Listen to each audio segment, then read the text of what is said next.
এটাই আজকে আব্দুল সত্তার বলছে, আজকে আমি 2-2.5 ঘন্টা পড়েছি। আমি 2-2.5 ঘন্টা পড়েছো মানে 2-2.5 ঘন্টা তোমার সমুদায় দুনিয়ার কাজ, আর বাকি সময় সব ওপারের।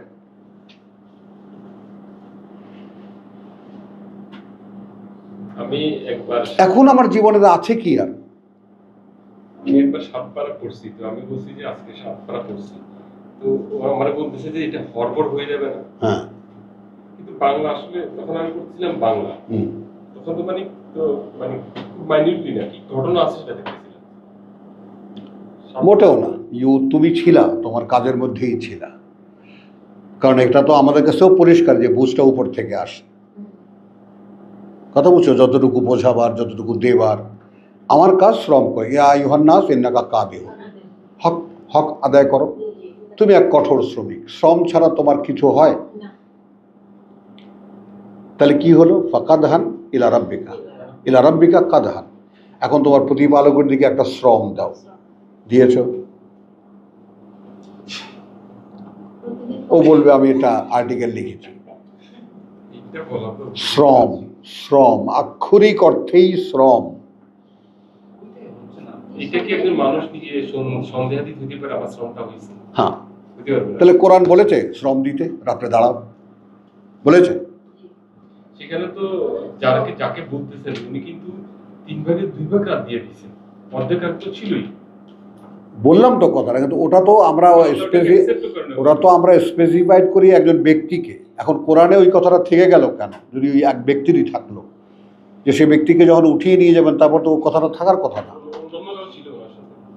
তার মানে যারাই কোরআন শিখতে হবে, he is bound to stand at night.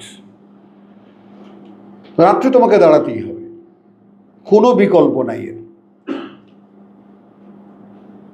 কোনো বিকল্প নাই ভাই। দেখো, আই এম অনেস্ট এ ব্যাপারে, রাত্রে তোমাকে দাঁড়াতেই হবে অন্তত 5 বছর।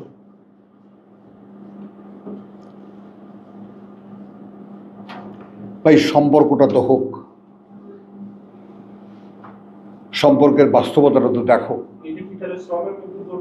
এটাই শ্রম, এটাই শ্রম। এটা আর কোনো শ্রমের কোনো কাজ তো নেই।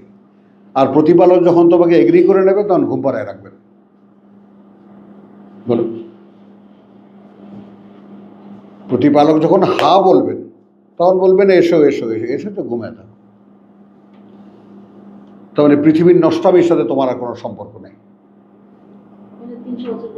ঘুমায় ছিল। প্রার্থনাটা কি? রব্বানা হাইয়ে ইলানা উমুরানা, সহজ করে দাও আমাদের জন্য আমাদের করণীয়। এর চেয়ে সহজ কি চাও? বাবাজিরা ঘুমায় থাকো, তুমি স্নেহটাও দেখো। বুঝছো কথাটা? তো একটা শ্রম তোমাকে ইউ হ্যাভ টু গিভ। মানে ঠিক যেইভাবে সূরা মুজাম্মিলে আছে যে হ্যাঁ দেখেছি দেখেছি দেখেছি, রাত্রে দেখেছো, কিন্তু ঠিক যেরকম বলেছিলাম ওরকম হয় নাই, তবে তারপরে আমি হয়েছে বলে নিচ্ছি। দেখেছো আল্লাহ কথা, দেখেছো ধরনটা, দেখেছো? তোমাদের কাছে তো আর ঘড়ি টড়ি নাই যে তোমরা দেখে বুঝবা যে আমি রাতের আসলে আধাটা কোনটা, পোয়াটা কোনটা, 3/4 কোনটা। ও হয়নি, তারপরেও আমি নিলাম, আমি রাখছি। হ্যাঁ, আমার এইটাই তো বললাম। আচ্ছা, এটা সকাল সন্ধ্যার মধ্যে পড়বে, তর্ক নাই কোনো। এটা রাত্রি দাঁড়ানো না। তারপরে বাসা যায় হয়তো আবার কিছুক্ষণ শুনলাম না, বা ওই ওটা রাত্রে শোনো।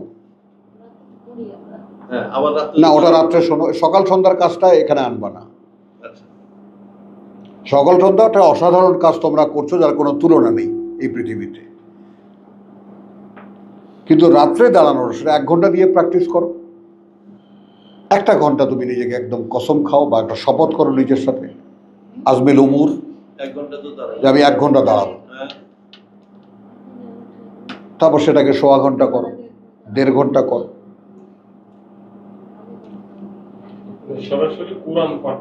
কোরআন পাঠ, এবং তার সঙ্গে তুমি ইয়া করো, তর্জমা করো।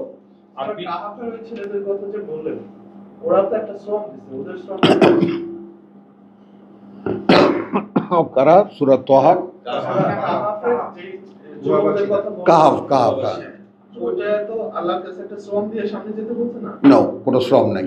এই যে যে সূরা আপনি বললেন, এই যে একটা শ্রম দাও তোমার প্রতিপালক। সেটা তো শেষ পাড়ায়, হ্যাঁ, না সেটা শেষ পাড়ায়। ওটা কমনলি ইয়া আইয়ুহান নাস। আমি বলতেছি কাহাফের ওই ছেলেগুলোর শ্রম কি ছিল? কোনো শ্রম ছিল না, তাদের শুধু হিজরতটা ছিল। ওটা শ্রম ছিল না? না, এখানে তো শ্রমের কথা আসে না, তারা কোনো ইবাদত বন্দিগির প্রশ্ন তাদের ক্ষেত্রে হয়নি। আর প্রচলিত যেমন একজন মানুষ রসুলকে বিশ্বাস করে এটাতে যুদ্ধে চলে গেছে, মরে গেছে, সোজা জান্নাতে চলে গেছে। ওটা তার জন্য এগুলো তো ক্যাটাগরি আল্লাহর কাছে নির্ধারণ। কিন্তু আমরা যারা সাধারণ মানুষ, কন্টিনিউইং উইথ দ্য লাইফ, আমরা জীবনের সঙ্গে যারা যাপন করছি, জীবনকে যারা যাপন করছি, তাদের দৈনন্দিন জীবনের শেয়ারটা কোথায়? আল্লাহকে দেওয়া। বল, এই 24 ঘন্টার মধ্যে আল্লাহকে দেওয়ার শেয়ারটা কোথায়? ছোটোবেলায় শুনেছি যে 8 ঘন্টা পড়বা, হ্যাঁ 8 ঘন্টা ঘুমাবা, আর 8 ঘন্টা তোমার বাকি সমস্ত কাজ, এই নামাজ টামাজ, ঘোরা, খাওয়া দাওয়া, গোসল টোসল সব। টিচারটা ভাগ করে দিতেন 3 ভাগ, ওই যে মাথার মধ্যে ঢুকে আছে 3 ভাগ। তো এই প্রথম থেকেই 3 ভাগের 1 ভাগ আল্লাহকে দেওয়ার চেষ্টা, যে এইটা তোমার। রাসূল যেভাবে করছেন, মানে রাসূল যে মানে 3 ভাগে 2 ভাগ রাগ করছেন, হ্যাঁ সেটা তো মূলত আরবি ভাষার সাথে পরিচয় ছিল। হ্যাঁ, কোনো ঠিক আছে। সন্দেহ নেই। হ্যাঁ, এখন ওই যা মাত্রা যাইতে হলে তো আগে আরবি ভাষাটাকে ক্যাপচার মানে কোরআনের ভাষাটাকে ক্যাপচার করে আরবিতে পড়তে হবে না? মানে না, আপনার বলছি ঠিক আছে, আরবিতেও পড়বা, বাংলায়ও পড়বা। বাংলা পড়লে ঠিক আছে, আপনি যদি সুফলটা পেতে চান তাহলে তো আপনার আপনি যেটা বলেন যে স্যার শিশু শ্রেণীতে উপরে দিয়ে করতে চায় না, তো সে পর্যন্ত তো মানে আমি অ আ ক খ তো বুঝতে হবে। আর আমি একটা বাংলা পড়তেছি, এটা আর আরবি পড়াটার পার্থক্যটা কেমন? না না, তুমি মনে করো যদি পড়ছো আরবিতে, তুমি আরবিও পড়তে পারো, বাংলাও পড়তে পারো। ঠিক আছে, একজন লোক আরবি পড়তে পারে না, সে কি করবে? সে বাংলায় পড়ুক। আর যে আরবিও পড়তে পারে, বাংলাও পড়তে পারে, সে আরবিতে পড়ুক, তারপর বাংলা পড়ুক, যদি কোথাও খটকা লাগে। এটা তো আপনি জেনারেল কথা বলছেন, হ্যাঁ, মানে জিনিসটা পাওয়ার জন্য আর কি, এটা তো একটা ultimate অর্থাৎ শ্রমটা, শ্রম, ওর ওই ভাষা মানে দিয়ে সামহাউ আমি শ্রম দিচ্ছি, এখন আরবি ভাষা সামহাউ প্রভু এই জোড়াতালি দিয়ে আমি একটা শ্রম তোমাকে দিচ্ছি। তুমি বলেছ ইন্নাকা কাদিহুন ফাকাদহান ইলা রাব্বিকা, এই আমার নিবেদন এই যে তোমার কাছে। আবার তো আমি আরবি পড়তে পারতাম না ভালো করে, তারপরে আব্দুল কাইয়ুম তো আরো 5-6 বছর পরে আসছে, হ্যাঁ, কিন্তু সে তো আব্দুল কাইয়ুমের তো পুরো আরবি ভাষাটাই মানে কোরআনিক আরবিটা ক্যাপচার হয়ে গেছে। আলহামদুলিল্লাহ, ক্যাপচার হয়নি, ভাষা ক্যাপচার হয়নি। সে বাংলা থেকে ওইভাবে রায় দিও না, ওইভাবে রায় দিও না। না, বলছি কথাটা মোটামুটি আয়ত্তে এসেছে, এইটা বলো মোটামুটি আয়ত্তে এসেছে। আমি হতাশও এটা তো করছি। আরবি থেকেই হইছে, হ্যাঁ বাংলা পড়তে আর হয়নি। হ্যাঁ, ভাষার অনেক ডাইমেনশন, ভাষা খুব জটিল একটা ব্যাপার। আমরা একটা জেকের শব্দ নিয়ে কয়টা বেরলাম, আমরা তুমি আমি যে এই যে হাক নিয়ে আলোচনা, 29টা ব্যবহার আছে হাকের। কি শিখবা তুমি এখান থেকে বলো? শেষ করা যাবে না। It's a great dynamic language, কথাটা বুঝছো? এটার কোনো একটা শব্দের একটা মানে তুমি স্থির থাকতে পারছো না। এই কারণে প্রেক্ষিতের সাথে পরিচয়, যেটার জন্য আমি ওরে পারলে মারতাম, ওর উপরে আমার যে ক্ষোভ, সেটাই যে কিছুতেই প্রেক্ষিতে দাঁড়াতে পারে না। ওই আগে পড়ছে তো, বুঝছো, ব্রেন ভালো, ওই যে মগজ ভালো, খালি কথা বুঝছো, খালি এই চোখ খালি তিরিং বিরিং করে এদিক নিয়ে যায় ওদিক নিয়ে যায়। আর এটাই এখানে কি হয়, মনোযোগটা হয় না। ওটা তো আরবি মানে কোরআনে আয়াতে মনে আসে। আমি অস্বীকার তো, আমি সেটাই তো বলছি। শয়তান যদি কোনো একটা জিনিস নিয়ে আসে, হ্যাঁ, তো সেটা তো আরবি আনতে পারবে না। না না, আরবি আনতে পারে না, কোরআনের কথাও আনতে দূরে থাকে। কিন্তু সৌরভ ভাই আমাকে একটা রেফারেন্স ভাবে দিছিল যে এটা তো আরবি আয়াতই আছে। সুন্দর সুন্দর, আমি যে আরবি শোধার ধারে কাছে আসতে পারে না, শুনতে পারে না, এসব কথা বুঝছো রসুলদের মনে আসে কিভাবে? উত্তর নাও। দ্য প্রোটেক্টেড ওয়ান্স, যারা আল্লাহর প্রোটেকশনের মধ্যে আছে, তাদের মধ্যে ঢুকে কেমন করে? তখন যখন সে নিজের থেকে বলতে চাই, তাহলে মানে তুমি যখন নিজে যে এই চোপ, আল্লাহর আয়াত তুমি যখন আয়াতের বাইরে দেখছো, আয়াতের বাইরে আয়াতের বাইরে বললো না, নিজে কোনো বাসনা পোষণ করে যে এইটা সে ব্যক্ত করবে তার মতো করে, খবরদার অন্য কোনো দিকে যাবা না। কোনো একটা ওহী এসেছে, কথাটা এইটা নিয়েই সারা জীবনে সারা পৃথিবীতে অনেক তর্ক বিতর্ক চলেছে যে ওহী কি ওয়ার্ড টু ওয়ার্ড। খ্রিস্ট সমাজ, ইহুদি সমাজ, যেহেতু ইহুদিদের বিকল্প নাই, কারণ পাথরে লেখা, ওদের তো কোনো উপায় নেই। ইহুদিরা কি করেছে, যে ওহী আসে তরে টক্কা। টেলিগ্রাম করেছো কোনো দিন? দেখেছো? মাদার সিরিয়াস কাম শার্প, দেখেছো? তুমি তো টরে টক্কা দেখেছো, কথা বুঝছো তো? এই টরে টক্কা তো এটা বলতেছে যে ইয়া আসে সাইনিং ল্যাঙ্গুয়েজে, ওহী আসে সাইনিং ল্যাঙ্গুয়েজে, আর রসুলরা, কথা বুঝছো, অ্যাপোস্টল বা মেসেঞ্জাররা ভাষা দেন নিজের। এর উপরে ইকবাল দাঁড়িয়ে গেল। সে বললো যে আমার কবিতার লাইনগুলো আমার কাছে আসে, এরই আমি একটা শব্দ বদলাই না, সাহস করি না। তাহলে কি বলল? কবিতা আসে কোত্থেকে? শয়তান দিক আর যেই দিক, ওটা একটা ধারাবাহিকতা আছে, সেখানে উপস্থিত মন দিয়ে কোনো একটা শব্দকে সে চেঞ্জ করে না, ওইটাই রেখে দেয় বলে আল্লামা ইকবাল। তুমি নজরুলের কবিতাগুলো পড়ে দেখেছো কখনো? আসলেই কখনো পড়ে দেখেছো? This is something out of imagination, out of imagination. 20 বছর বয়সের একটা মানুষের মধ্যে এত ভাষা জ্ঞান কোত্থেকে এলো? তার লেখাপড়ার পরিধি খুব বড় নয়।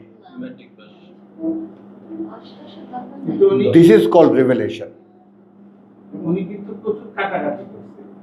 না না, সেটা করুক, আমি বলছি যে নজরুল গবেষণা আমিও করেছি, অনেক দিন করেছি আমি। রবীন্দ্রনাথের তো কবিতাগুলো, গানের যে শব্দগুলো, হ্যাঁ মাথা ঘুরে যাওয়ার কথা। হ্যাঁ, আমাদের হুজুররা তো কিছু জানেই না। তো সেটাই তো বললাম কথাটা, বুঝছো তো? এখন এইটা, এখন কোরআনের এই যে ভাষা চয়ন, কথা বুঝছো, যেটা যেটা কোরআনের সবচেয়ে ডাইমেনশন, ডাইনামিকতার সবচেয়ে চূড়ান্ত পর্যায়টা কি, যে একটা ল্যাঙ্গুয়েজ যেটা বিদ্যার, যে একেবারে বিদ্যাপতি যিনি, তার জন্য বিদ্যার্থী যিনি, তার জন্য বিদ্যাহীন যিনি, তার জন্য।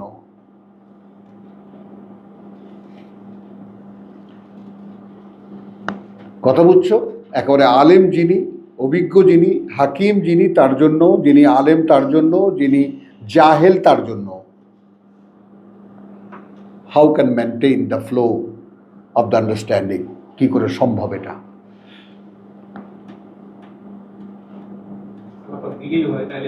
হ্যাঁ, যেমন আমাদের খুব সাধারণ একটা ভাষা আছে, খেয়াল কর তুমি, রিক্সাওয়ালা, মাঝি, মজুর, কৃষক, নিম্ন শ্রেণী, জুতো পালিশ করার লোক, মানে একেবারে মাছের বাজারের সব ইয়া, মানে একেবারে লেম্যান যারা, একেবারে নিম্ন শ্রেণীর মানুষ যারা, তাদের কথা খেয়াল করো। তাদের সাথে আমাদের কথা হয় না, আমরা বলা বলি করি না, তারা আমাদের কথা বোঝে না, আমরাও তাদের কথা বুঝি। কি করে সম্ভব এই কমিউনিকেশন বাই দ্য ল্যাঙ্গুয়েজ?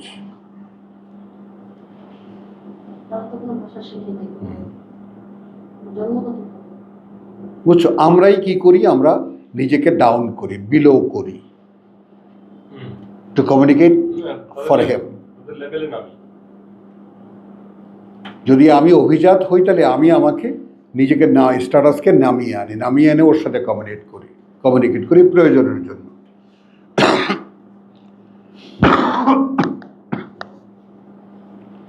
তাই না? নাহলে আমি যদি আমার ভাষায় কথা বলি, তাহলে বাবু কি যেন বললেন, হে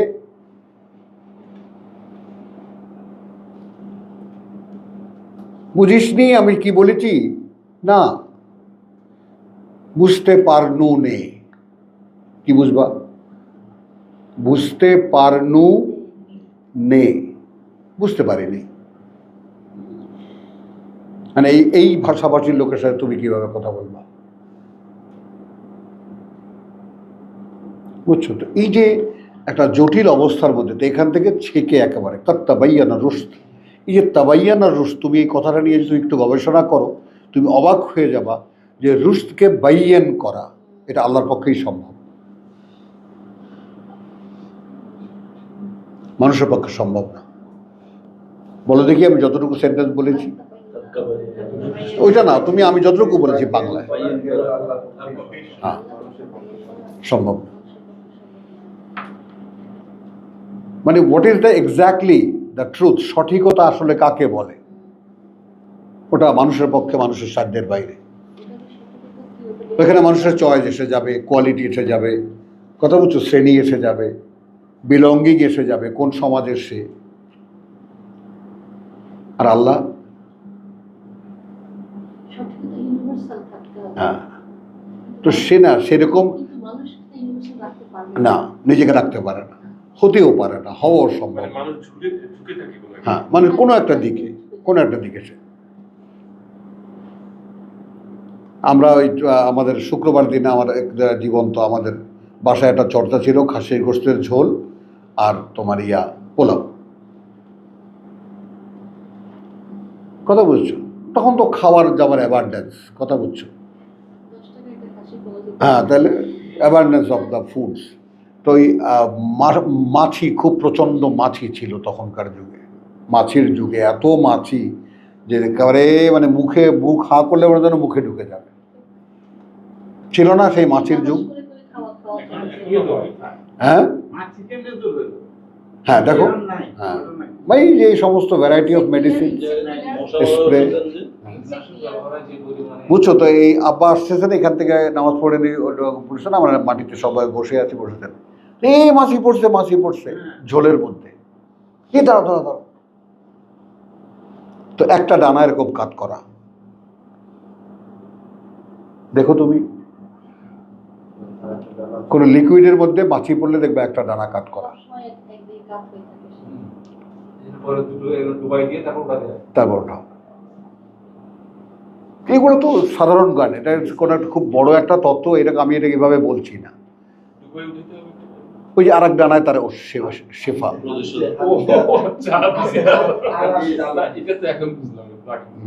ওই যে যেটা যেমন আছে না, যে তাকওয়াহা ওয়া ফুরুজাহা ওয়া তাকওয়া, একই অস্তিত্বের মধ্যে,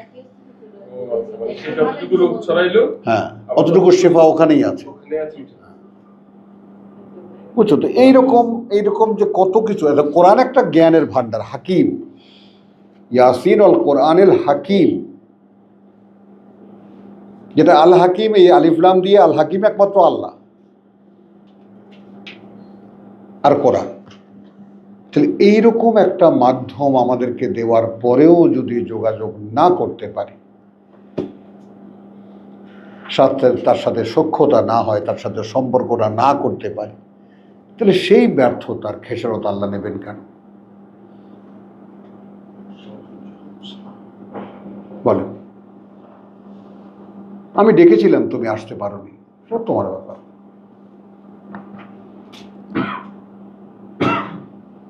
বুঝছো, তাহলে এখন যাই আমরা, মোটামুটি আজকে ভালোই অনেকক্ষণ আমরা আলোচনা করলাম এই বিচ্ছিন্ন কথাগুলো, এগুলো এখন আমাদের মধ্যে সামনে আসা দরকার, কথাটা বুঝছো, যে আমরা ওই গতানুগতিক কোনো কিছুর অনুসরণ যেন না করি, এখান থেকে আল্লাহ আমাদেরকে যেন মুক্ত রাখেন।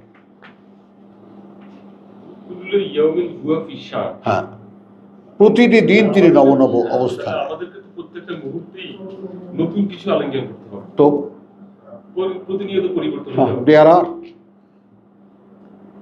আমি যেদিন দেশের মাহফিলে বলি যে আমরা যে, আপনারা বলেন কোন মাযহাবের লোক, হানাফি মাযহাব, মোরা হানাফি মাযহাবের লোক, বরিশালে তো, মানে আমি যদি প্রমাণ করে দিই আপনারা হানাফি মাযহাবও মানেন না,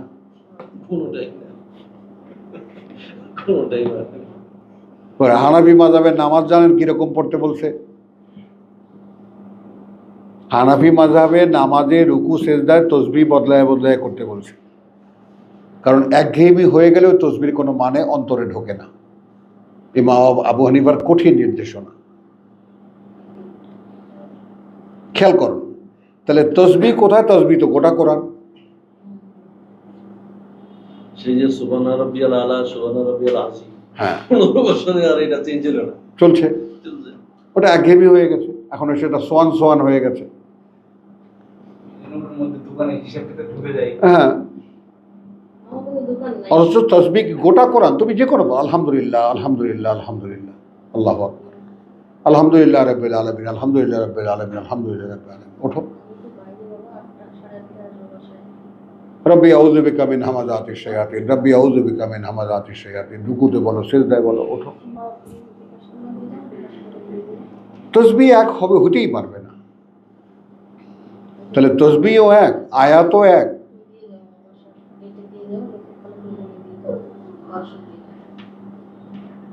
বুঝলে, এই জন্য হয়ে গেছে ভাই সূরা আলহামদুলিল্লাহ, সূরা আলহামদুলিল্লাহ আর সূরা কুল হু আল্লাহ, কুল হু আল্লাহ, কুলকুলিয়ার নাস, কুলকুলিয়ার নাস, কুলকুলিয়া,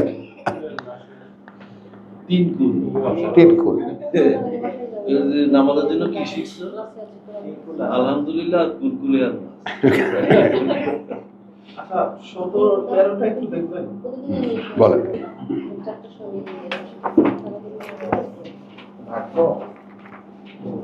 আমাদের সৌরভের মাথার মধ্যে ক্যারা ঢুকে গেছে।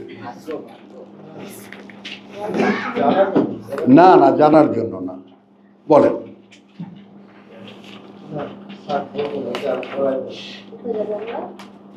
বলো বলো, কথা বলো। 13 নম্বর বলছেন। 17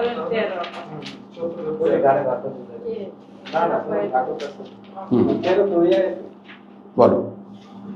ওয়াকুল্লু ইনসানিন, এটা তো হ্যাঁ, এবং প্রত্যেকটি মানুষ আলজামনাহু।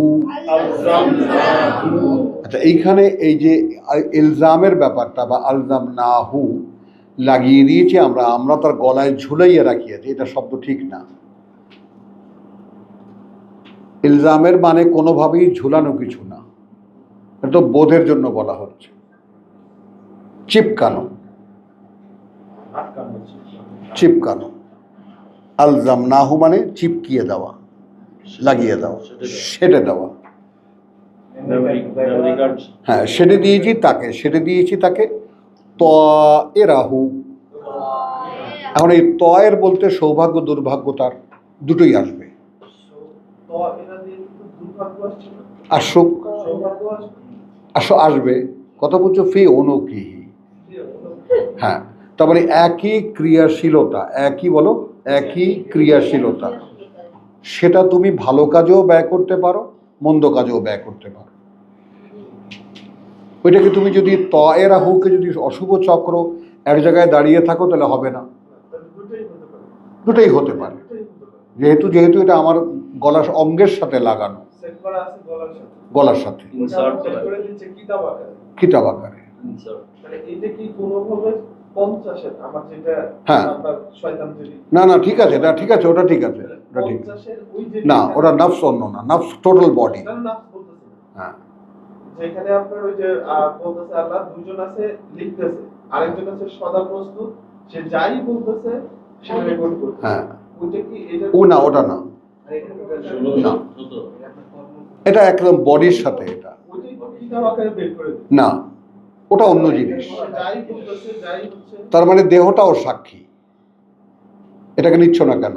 তার দেহ তো সাক্ষী, আল্লাহ বলতেছে। যে করছে, শুনতে পাচ্ছ সাক্ষী, দেখতে পাচ্ছ সাক্ষী, বলতে পারছো সাক্ষী, জিহ্বা কি স্বাদ গ্রহণ করেছে সাক্ষী, হাত কি ধরেছে সাক্ষী, পা কোথায় গেছিল সাক্ষী। এটা বডি ব্যাপার।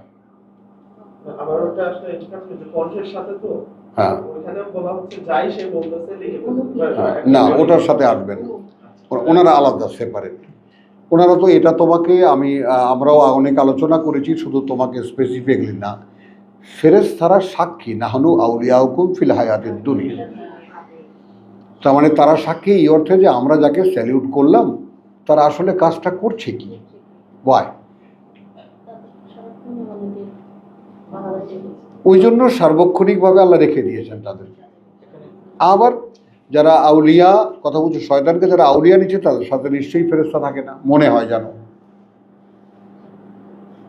কিন্তু দেহ অস্তিত্বের পাহারাদার জি, সেটা আছে। সেটা আছে যথাস্থানে, ওই 5 জন ফিক্সড আছে, সে বিশ্বাসী হোক আর অবিশ্বাসী। অবিশ্বাসী। কথা বলুন, তারা আপনি চুরি করবেন, করেন, লিখে রাখতেছি। আমাদের কি আছে? কয়টা আছে? হ্যাঁ, তাদের কাছে তো আর বন্ধু ফেরেশতারা আসে না, কিন্তু বন্ধুত্বের প্রশ্নটাই হলো আল্লাযীনা ক্বালু রাব্বুনা আল্লাহ সুম্মা ইস্তাকামু। সৃষ্টিকর্তার প্রতিপালক আমাদের আল্লাহ, এবং তারপর সে দাঁড়িয়ে গেল। এখন তুমি কি দাঁড়িয়ে গেছো? নাসির নাসির দাঁড়ায়নি। তুমি দাঁড়িয়েছো? পারি নাই। তুমি দাঁড়িয়ে, তুমি তো কেবল শুনছো, তোমাকে বলছি না। তুমি দাঁড়িয়েছো? দাঁড়ায়নি। শেষ বেগে যেন জিজ্ঞেস না করি, সে আগে থেকে সতর্ক। আমি জিজ্ঞেস করবো না আপনাকে। এই যে দাঁড়িয়ে যাওয়া, কথা বুঝছো? এই যে দাঁড়িয়ে যাওয়ার ব্যাপারটা আমাদের, আমরা এখানে খুব সহজেই একটা এক্সাম্পল ইউজ করতে পারি আমাদের আব্দুল কাইয়ুমকে। শুধু একটা কথা বলেছি এই দরজার কাছে, বাবা আল্লাহ না খাওয়ায় রাখেন কিনা দেখার সাহস আছে? পারবা? একদম স্থির আমার দিকে তাকানো, বলছে হ্যাঁ পারবো। ব্যাস, আর কিছু লাগবে না। বাবারও চাকরি নেই, ছেলেরও চাকরি নেই। ভাবো ব্যাপারটা, ঢাকায় ভাড়া দিয়ে থাকে।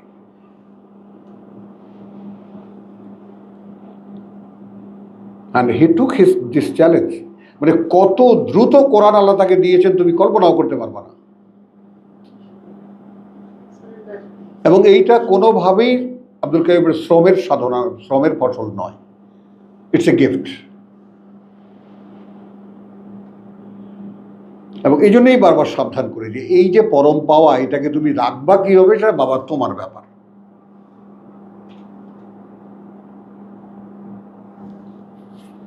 কথা বুঝছো? কারণ টাকা সবাই রাখতে পারে না।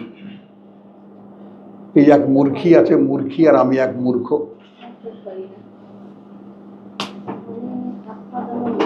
সম্পদ সবার দ্বারা রক্ষণ সম্ভব না। হুম? দরকারে না, আপনারা তো ঠিক বুঝছিলেন, কিন্তু আমরা তো ঠিক বুঝি নাই। তো এখানে তয়রাফু যে শব্দটা আসছে, শব্দটা দুই দিকে যাওয়ার কারণ একটাই হলো ইনসান শব্দ ব্যবহার হয়েছে। হ্যাঁ, এখানে কোনো কুল্লু ইনসান। আলহামদুলিল্লাহ, আলহামদুলিল্লাহ বাবা, থ্যাংক ইউ।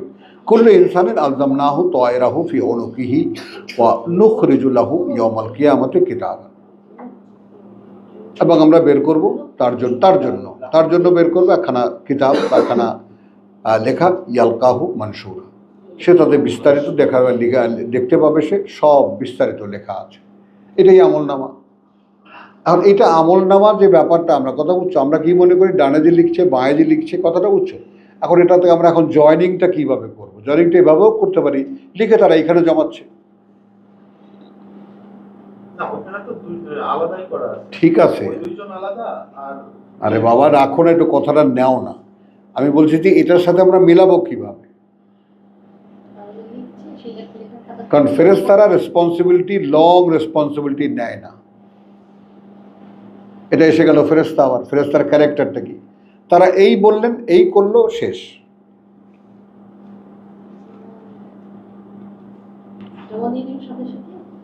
সঙ্গে সঙ্গে সঙ্গে জমা দিয়ে দিচ্ছে, মনে হয় আর কি। আমরা তো ভালোই ভাবতে পারি কোরআনের চৌহুদ্দির মধ্যে থেকে।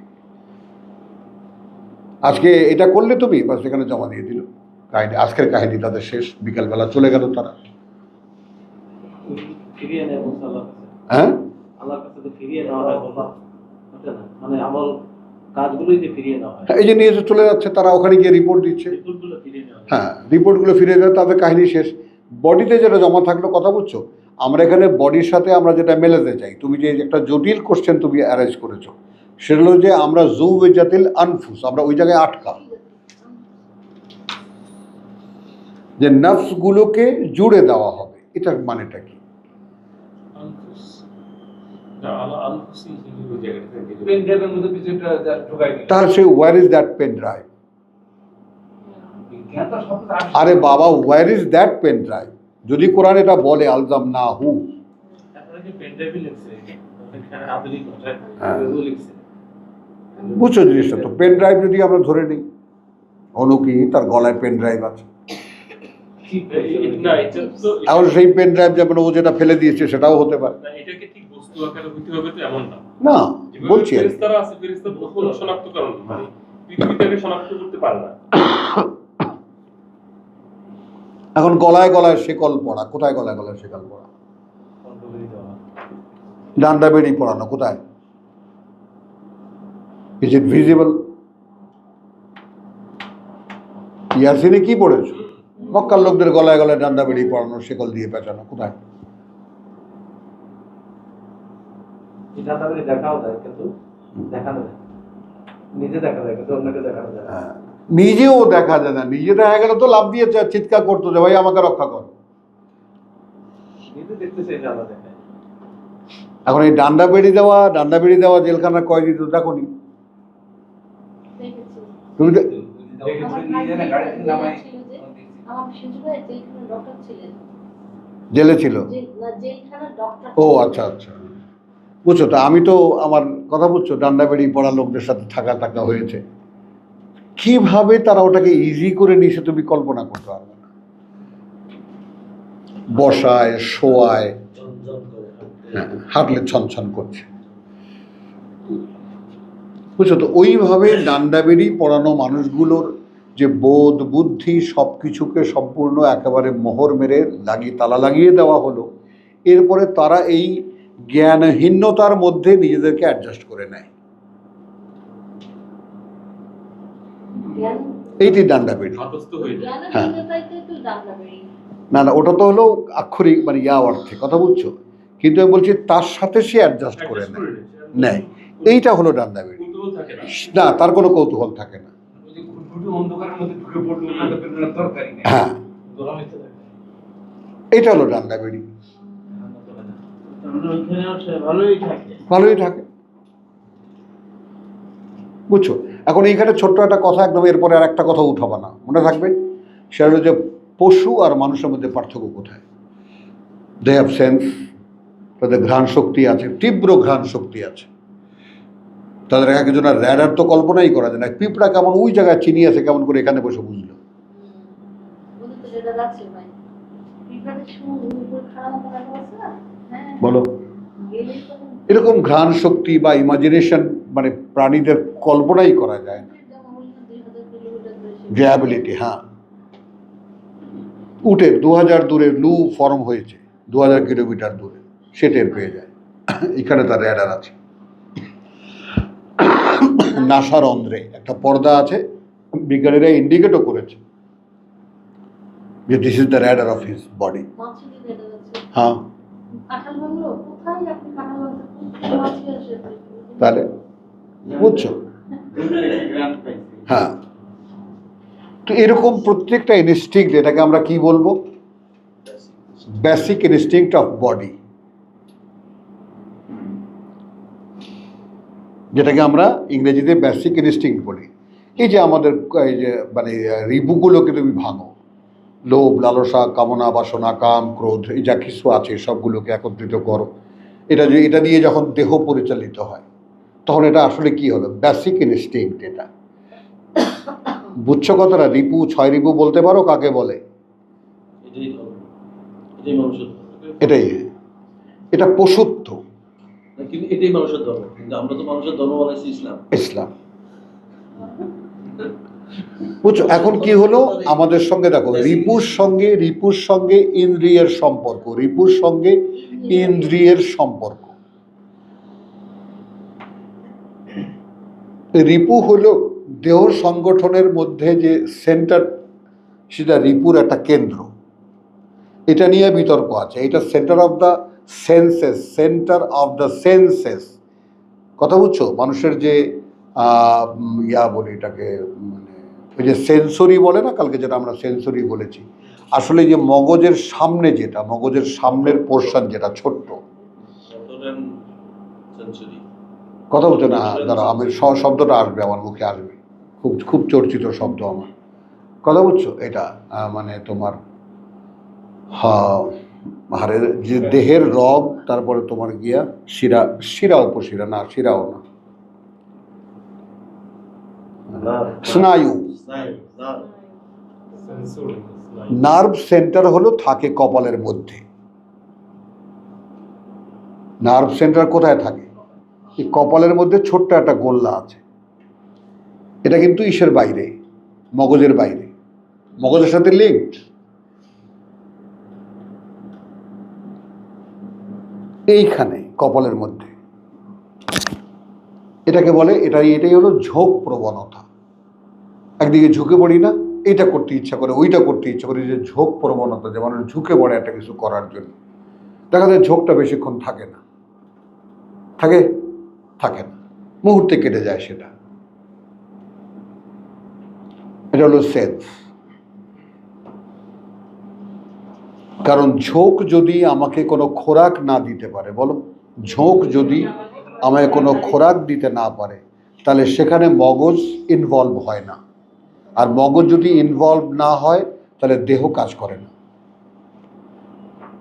একটু জটিল কিন্তু ব্যাপারটা বোঝো। আমি একটা কিছু দেখে ঝুঁকে পড়লাম, ঝুঁকে পড়ে সেখানে যদি আমার আগ্রহের মতো কিছু না পেলাম, আমার স্বাদের কিছু না পেলাম, তাহলে মগজ সেখানে প্লাস করবে না, অ্যাডিশন করবে না, যোগ করবে না। যোগ না করলে দেহ অ্যাক্টিভেট করবে না, কোনো সম্পর্ক পাবে না। পাবে না। ও আচ্ছা, এইটা ফেরত দিবি সে। চলে গেল। রিভার্স করে চলে আসবে। এখন এই বেসিক ইনস্টিংক্ট টোটালটাই যত প্রাণী আছে সবার আছে, মগজও আছে, ইনস্টিংক্টও আছে। কি নেই তাদের? ওয়ানাফাখতু ফিহে মিন রূহি, আত্মচেতনা, চেতনা আছে। বুদ্ধি বিবেচনা যেটা No. বলি আমরা। এগুলো সব বুদ্ধি। তুমি কি বলো, বান্দরের বুদ্ধি তোমার চাইতে বেশি, তোমার চাইতে কম? বিবেচনা বাবুই পাখির বুদ্ধি তোমার চাইতে কম? বিবেচনা না, ওটা না। আত্মচেতনা, নিজেকে আলাদা করে শনাক্ত করতে পারা। পারে না। যেমন একটা মানুষ যদি সে মুখে বলে যে ভাই আমি ভেবে দেখলাম আলটিমেটলি আমি একটা মানুষ, কথাটার মধ্যে একটা মাহিত্য আছে, কিন্তু আমি এই কাজটা করতে পারি না। হ্যাঁ, কাজটা হয়েছে, খুবই দুঃখও পেয়েছি, কষ্টও পেয়েছি, আমার ভিতরে রাগও জেগেছিল, ইচ্ছাও করেছিল প্রতিক্রিয়া ব্যক্ত করি, কিন্তু করিনি, কারণ আমি because I M a human being, আমি একটা মানুষ। বুঝতে পারলা? এইভাবেই যে আলাদা করে নেওয়া, নিজেকে শনাক্ত করতে পারা, এই আত্মচেতনা কোনো প্রাণীর মধ্যে নাই। চেতনা আছে, খবরদার মিস করবা না কিন্তু। ওইখানে বাঘ আছে, ওইখানে সিংহ আছে, ওইখানে বানর আছে, ওইখানে পাতা আছে, ওইখানে এভরিথিং ইজ ওকে। আত্মচেতনা নাই। ঠিক যেমন এইটা আমরা ইউটিউবেও দেখেছো, টিভিতেও দেখেছো। মনে কর, এক্সাম্পল একটা দিই, এক পাল মহিষ যাচ্ছে, এক পাল মহিষ যাচ্ছে, আর সেই মহিষেরা এর মধ্যে একটার পিছনে দৌড়ে একটাকে ধরলো। 30-40টা মহিষ কিন্তু ঘুরে দাঁড়ালো, কিছুক্ষণ দাবড়াদাবড়িও করলো, কিছুক্ষণ দৌড়াদৌড়িও করলো, সিংহেরা পিছিয়ে গেল ভয়ের চোটে, কিন্তু আবার তারা ওই এসে হালুম করে একটাকে ধরে, যে যখন একদম কাবু করে ফেললো, কাট করে ফেললো, এখন সবাই দাঁড়িয়ে গেল। ওয়াই? সবাই দেখছে, এখন ওদের সামনে বসে খাচ্ছে 4-5টা সিংহে, তখন সবাই দর্শক। যখন হামলাটা তাদের করা দরকার, সেটা করে না। দেখো, তুমি ভিডিও দেখে নিও, তখন তারা দাঁড়িয়ে যায়, সব একদম দর্শকের মধ্যে, কি সুন্দর দেখতে থাকে, কিছুক্ষণ দেখে দেখে চলে যায়। তার মানে ওরা তখন নিশ্চিন্ত হয় যে সিংহের পেট ভরেছে, কারণ বেশ কিছুক্ষণ বা কয়েকদিন আমাদের কোনো আতঙ্কের কোনো কারণ নেই। এই জন্য একজনকে ছাড় দিয়ে গেছে। বুঝছো, এই পর্যন্ত এটা একটা হিউজ ব্যাপার। এই পর্যন্ত পশুদের আছে, কিন্তু মানুষের তার চাইতে আরেকটু ঊর্ধ্বতন আত্মচেতনা। এই আত্মচেতনা মানে আমার পরিণতি কি, এটা ভাবার ক্যাপাসিটি। আমি যেমন আমার পরিণতির কথা যখন কোরআন বলে যে তোমার কিন্তু এই পরিণতি হবে, তো আমি যদি একটু মন লাগিয়ে ব্যাপারটা শুনি, তাহলে আমি যেন কেমন মনে হয়, যেন হ্যাঁ এরকম একটা ব্যাপার আমার তো জানা উচিত, কি পরিণতি হতে পারে। বলেন। থেকে এক শব্দ লিখছে সেলফ ডিটারমিনেশন। আত্মচেতনার অভাব হইলে সেলফ ওটা হয় না, ওটা আজবিল উমুর। আপনি ডিটারমিনেশন যেটা বলছেন, ওটা আজবিল উমুরের দিকে যাবে। ওটা আজম, হ্যাঁ, কথা বলছেন। কিন্তু আমি যেটা বলছি সেটা একটু খেয়াল করেন, যে আমার যে ফিউচার কন্ডিশন সম্পর্কে ভাবতে পারা, হুম, বল। মানুষকে বুঝতে পারি না। আত্মচেতনার অভাবে ভাবতে পারি না। সেটা তো আমরা এখন পশু হয়ে গেছি বলে, মানুষকে বুঝতে পারি না। পশু হয়ে পশুত্বের জীবনে একদম মিলেমিশে একাকার হয়ে গেছি বলে আমাদেরও যে আত্মচেতনা ছিল এটাই ভুলে গেছি। এখন আত্মচেতনা বলতে পশুত্বের চেতনা। পশুত্বের চেতনা কি? পেট ভরো। পশুত্বের চেতনা হলো নফসকে শান্ত করো।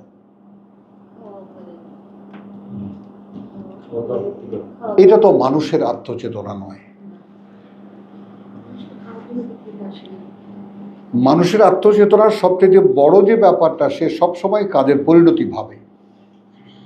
এখন যদি আমি জিজ্ঞেস করি, বিশেষ করে জসিমকে বা বিশেষ বুদ্ধিমান যারা তাকে জিজ্ঞেস করি, আচ্ছা কজন মানুষ পরিণতি ভেবে কাজ করে বলো তো? অনেক সচেতনতা দরকার। কজন মানুষ পরিণতির কথা ভেবে কাজ করে বলো? কেউ করে না। কেউ করে কি? না, উপস্থিত সবাই লাভালাভ হয়। সবাই গতানুগতিক, আমি এটার বিকল্প বলছি, সবাই গতানুগতিকতার অনুসরণ করে। ব্যবসা করলে লাভ হবে, কোরআন পড়লেই এই চেতনাটা আসে। হ্যাঁ, উপস্থিত লাভালাভ যাই থাকুক, কি ঘটবে পরে, হুম। এই সচেতনতা আসে করার হুম। তাহলে এখন তুমি মনে করো যে আচ্ছা তুমি একান্তে একটু গাছতলায় বসে নিরিবিলি কোথাও বসে একটু ভাবো যে আমার জীবনের একটা পরিণতি আছে। তুমি কি সেই ভাবনাটার সঙ্গে কমফোর্ট ফিল করো? ভাবতে কি ভালো লাগে? লাগে?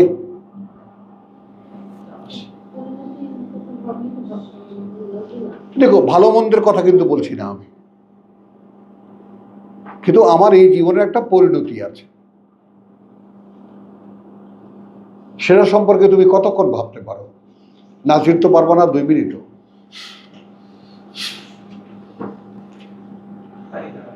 হ্যাঁ, পারো না। কবির ভাবতে পারো?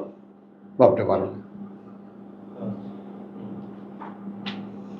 বলো, সিরাজ ভাই তো একটা পান মুখে দেবে, ওই পানটা যে পর্যন্ত থাকবে ওই পর্যন্ত হয়তো বা খালাস। এখন আমি যদি প্রশ্ন করি একটা মানুষ কি করে তার পরিণতি ভাবনা থেকে এক মুহূর্তের জন্য সে গায়েব থাকে? হাউ? কি করে সম্ভব?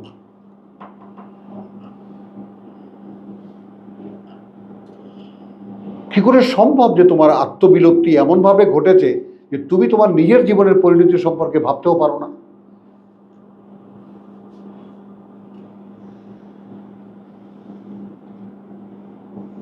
বলো তো, এই জীবনটা কি বলো? তুমি তোমার বললাম না যে ওই একটা সুন্দর, আমি কার মুখে শুনেছি অথবা পড়েছি আমি জানি না, যে কেয়ামতের দিন যাদের রিপোর্ট বায়াতে দেওয়া হবে তারা কোনো দিকে তাকাবে না, সোজা নিজেরাই নরকের দিকে চলে যাবে। আমাকে তো কেউ বলে নাই, মানে আমার আত্মীয় স্বজনদের মধ্যে থেকে কোরআন পড়ে একবারের জন্য বলে নাই। হ্যাঁ, তাহলে প্রজন্মের পর প্রজন্ম ধুলাটা জ্বলছে না। হ্যাঁ, না না, সেটা তো ঠিক আছে, এগুলো তো কারণ জসিম, এগুলো হলো কারণ, যে কারণে আমাদের অবলুপ্তি ঘটেছে, বিলুপ্তি ঘটেছে আমাদের চেতনা।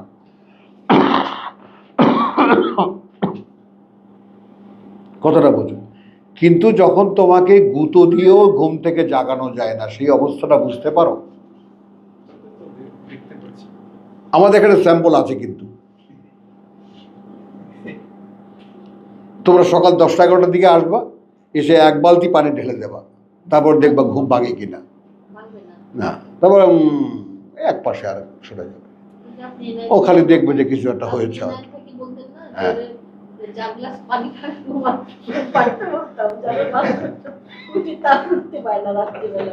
অনেক চেষ্টা করছি। বুঝছো কথাটা? এই যে আত্মচেতনার বিলুপ্তি, এই ব্যাপারটা ভয়ঙ্কর। আর কোরআন সমুদায় আত্মচেতনা।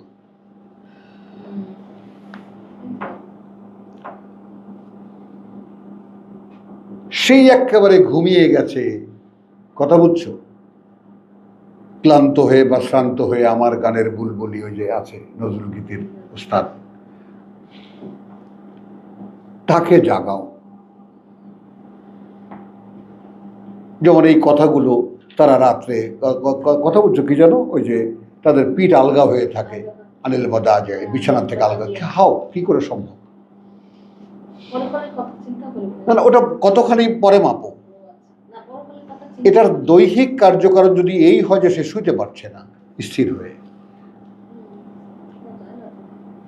হ্যাঁ না বলি, যদি এইরকম কোনো মানুষের কথা কোরআন বর্ণনা করে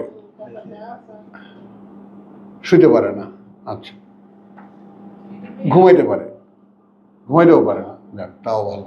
আমরা দুনিয়ায় এত কিছুর সাথে ইনভলভমেন্ট আমাদের, হ্যাঁ কিন্তু আমার মনে হয় এত কিছু দরকার ছিল না। ওরকম যদি ওরকম জানতাম তাহলে মানে ওরকম হতো। হুম, ওই তো দুনিয়াতে কিছু ওই যে বললাম একটা অ্যাভারেজের মধ্যে নিজেকে ফেলে দিয়ে স্বস্তি পায়। এবং সেইখানে সবচেয়ে নিরাপদ অ্যাভারেজ হলো অজ্ঞতা। বিশ্বাস করো, অজ্ঞতার যে লেপের এত সুন্দর, লেপের বোঝো তো, অজ্ঞতা মুড়ি দিতে পারলে ওর চাইতে আরামের ঘুম কিছুতেই তোমার হবে না, এত আরামের জীবন কোথাও নাই। আর অবগতি মানুষকে জাগিয়ে থাকে, জাগিয়ে দেয় এবং সচেতন করে। এই জন্য কোরআন এক মহাসাগরের মতো, যতই পড়ো যতই পড়ো যতই পড়ো খালি জানতেই ইচ্ছা করে, জানতেই ইচ্ছা করে, জানতেই ইচ্ছা করে।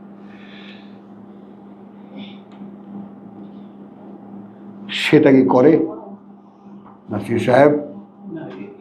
এইরকম করে না। ভালোবাসাটা আছে, এটা আছে, এটা বুঝি আমি। কিন্তু এই যে একদম সব ছেড়ে চলে দিয়ে তুমি এটা নিয়েই ঢুকে পড়বো, ভালোবাসার মধ্যে ঢুকতে পারছি না। নাসিরের ভালোবাসা আছে, ভালোবাসা আছে, প্রেম নেই। দেখেছো, ভালোবাসা আছে, প্রেম প্রেম নেই, নেই। বুঝছো? যাই হোক, তো এই যে আমরা এই কিছুক্ষণ আলোচনা করলাম, কথা বুঝছো? হ্যাঁ, এই যে দেখো একখানা সামনে একখানা, এই যে আমাদের যেখানে নিয়ে আসলো 13-তে, ওর বিপরীতে 9 একখানা আসছে, ইন্না হাযাল কোরআন ইয়াহদি লিল্লাতি হিয়া আকওয়াম। মানে কি?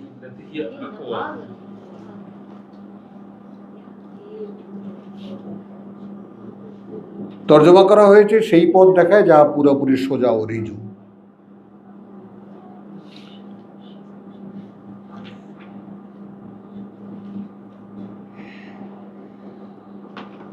কথা বুঝছো? এখন আমি এটা তর্জমা করি, দেখো তুমি আরবিটা ধরে থাকবা, তুমি বাংলার দিকে তাকাবা না। ইন্না হাযাল কোরআন, কার্যত এই যে পাঠ্য, কথা বুঝছো, পরিচালিত করে লিল্লাতি, কথা বুঝছো, জন্য তার, হিয়া সেটা আকওয়াম, সেটা এক জায়গায় দাঁড়ানো, স্থির।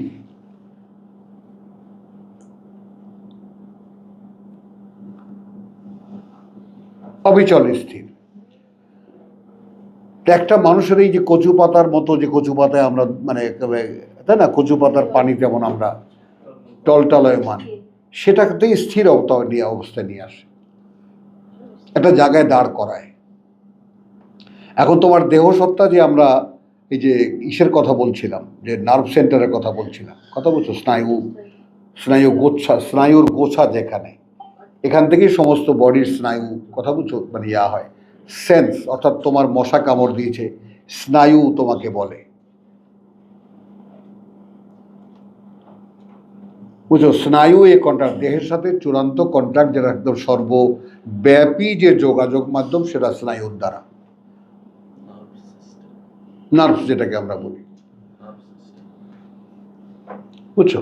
তাহলে এখন সেই নার্ভ সিস্টেমকে এক জায়গায় দাঁড় করায়। নার্ভ সিস্টেমের ধর্ম কি? সে হয় সামনে থাকে, নয় পেছনে থাকে। যেইভাবে দেহতে ফিট করা আছে, যেইভাবে নার্ভ সেন্টারকে বডিতে ফিট করা আছে, সে হয় সামনে ভাবে, না হয় অতীত ভাবে।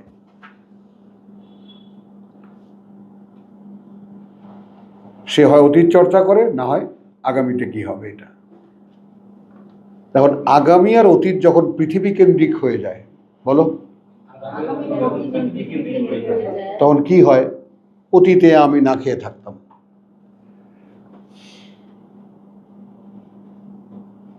যে বাবা কোরবান আলীকে বলেছিলেন যে দেখেন, শৈশবে যারা দারিদ্রতা দেখেছে তারা যখন টাকার মালিক হয়, তো টাকার লোভ তারা ছাড়তে পারে না, লাগলে জীবন দিয়ে দেয়।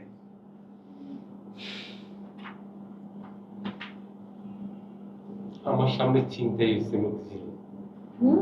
ওইখানে পরে আমি খবরে জানতাম আমার একদম সামনেই, আমার রিক্সাটা গিয়ে একেবারে সামনে দাঁড়াইছে, ও আমি বলে যাই সামনে দিকে যাও, কারণ ওদের হাতে ছিনতাইকারীদের হাতে স্পষ্ট চকচক করতেছে সিলভার কালার ইয়া চাপা চাপাতি না, আপনার রিভলভার। বাবা, আমি তখন বুঝি না, আমি মনে করছি দুই পার্টি মারামারি করতেছে। আমি রিক্সাওয়ালা করে টান দাও মিয়া, টান দাও। তো একটু সামনে গেছে, বলছে ভাই তো আমার এলাকার লোক।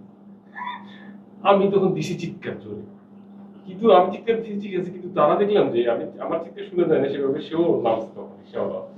তারা তার হাতে গুলি করছে, পায়ে গুলি করছে, কার? এই যে লোককে ধরছে। ও, $17,000 ছিল, খবর আসছে।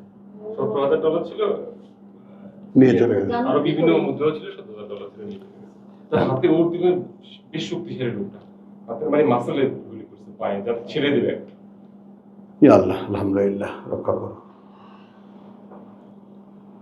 আচ্ছা, এখন দেখো এখানে এই আয়াতটা শেষ করি। ইন্না হাযাল কোরআন, কার্যত এই যে পাঠ্য, কথা ইয়াহাদি পরিচালিত করে, লিল্লাতি দিকে তার, হিয়া আকওয়াম, যেটা একেবারে স্থির, সঠিক, ধরো স্থির, ওয়া ইউবাশশিরু, এবং সুসংবাদ দেয় আল মুমিনিন, বিশ্বাসীদেরকে, আল্লাযিনা ইয়ামালুনাস সলিহাত। এই যে ইয়ামালুনাস সলিহাত যে জুড়ে দেওয়া হলো, তো there is a work to do. বিশ্বাসীদের। তোমার চেতনাকে তো জাগিয়ে দিল, তো চেতনা জাগৃতির পরে তারপর যে কর্মধারা শুরু হয়, সেখানে তুমি কোথায়? হ্যাঁ নাসির, সেখানে কি আমি উপস্থিত নই? আন্না লাহুম আজরান কাবীর, সুসংবাদটা এই যে তাদের জন্য রয়েছে অনেক বড় প্রতিদান। তো আলহামদুলিল্লাহ, আমরা এই যে অ্যানোমালি আলোচনা আমরা তো অনেক করলাম, এখন আমরা আসো আমরা যাই। বিরতি চাই। হ্যাঁ আচ্ছা, একটু বিরতি নেই। হ্যাঁ।